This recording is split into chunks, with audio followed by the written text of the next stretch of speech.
If you want to factory reset your Samsung Galaxy Z Flip 7 or Z Flip 7 FE, then we have two main ways that allow us to do so.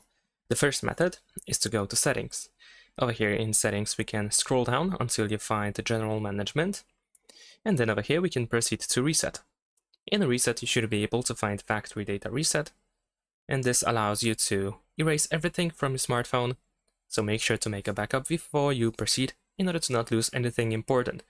If you are ready, scroll all the way down and then just keep pressing on the reset button.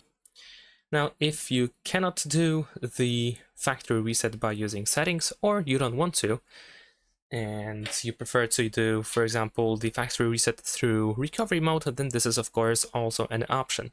So in this case, we will need to use a USB cable, and in addition to that, we also have to connect our smartphone to a computer. But before we do that, we actually have to turn off our smartphone. So I'm gonna open the power menu and then power off. We need to wait a couple of seconds to let the smartphone turn off. And after that, we will have to press and hold the power button and volume up button at the same time.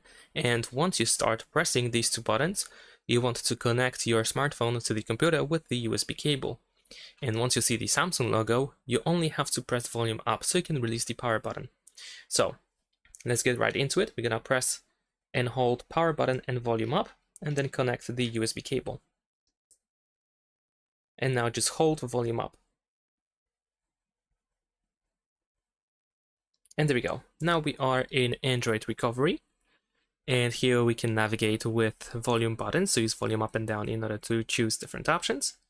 And if you want to actually choose the option, then you have to press the power button.